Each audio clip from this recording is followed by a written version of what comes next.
Hi guys, university of Maryland, Baltimore county. ఈ యూనివర్సిటీకి నేను నవంబర్ 23 రోజున అప్లికేషన్ అయితే స్టార్ట్ చేశాను. అయితే ఈ యూనివర్సిటీ ముగ్గురు ప్రొఫెసర్స్ నుంచి LORs సెండ్ చేయాలని చెప్పి అడిగిందనమాట.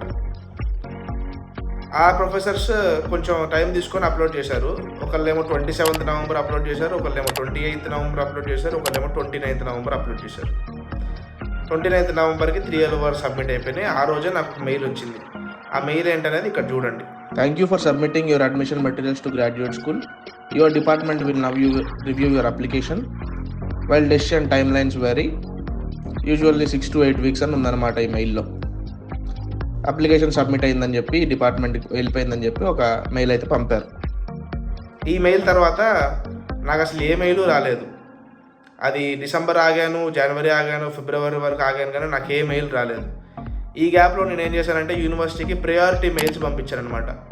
ఏమని, ఈ UMBCA నా ఫస్ట్ ప్రయారిటీ, మిగతా యూనివర్సిటీస్తో కంపేర్ చేస్తే మీరు నాకు అడ్మిషన్ ఇస్తే కనుక నేను ఈ అడ్మిషన్ లైట్ తీసుకొని ఖచ్చితంగా మీ యూనివర్సిటీకి వస్తానని చెప్పి ప్రియారిటీ మెయిల్ అయితే చేయించాను మా కన్సల్టెన్సీ వాళ్ళతో. లాస్ట్కి నాకు ఒక రోజు జనవరిలో అలా కాల్ ఒకటి వచ్చింది యూనివర్సిటీ నుంచి. US నెంబర్ కాదు, ఇండియన్ నెంబర్ నుంచే కాల్ వచ్చింది. మీరు యూనివర్సిటీ ఆఫ్ మేరీల్యాండ్కి అప్లై చేశారు కదా, వాటితో పాటు ఏ కాలేజెస్కి అప్లై చేశారని చెప్పి నన్ను ఆ కాల్లో అడిగారు. తెలుగు వాళ్ళే, కాకపోతే ఇంగ్లీష్లో మాట్లాడారనుకుంటా. అడిగారు. అడిగితే నేను చెప్పాను, ఇలా సెయింట్ లూయిస్ యూనివర్సిటీకి ఒకటి అప్లై చేశాను, UTAకి అప్లై చేశాను, అలాగే UMBCకి అప్లై చేశాను. నాకు UMBCA ఫస్ట్ ప్రియారిటీ ఉంది, మీరు కొంచెం బాగా రికమెండ్ చేయండి, నేను యూనివర్సిటీలో జాయిన్ అవుతాను, నాకు అడ్మిషన్ ఇస్తానని చెప్పి వాళ్ళతో మాట్లాడాను.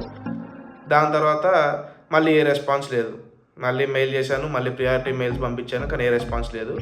ఆ కారణ March 8th రోజు నాకైతే యూనివర్సిటీ నుంచి ఒక మెయిల్ వచ్చింది. 10 o'clockకి, నైట్ 10 PM-కి. ఆ మెయిల్ ఏమని వచ్చిందంటే చూడండి ఇక్కడ.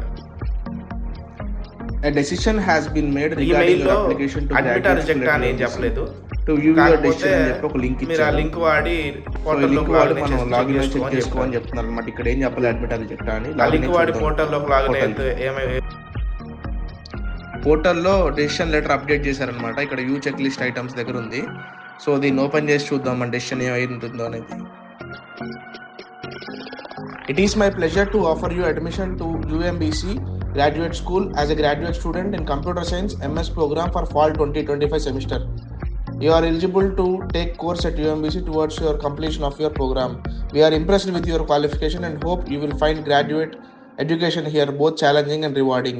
So నాకు UMBC నుంచి అడ్మిట్ అయితే వచ్చింది. Finally it's an admit guys. University of Maryland, Baltimore county. నేను ఎప్పటి నుంచో వెయిట్ చేస్తున్న యూనివర్సిటీలో నాకైతే అడ్మిషన్ వచ్చింది.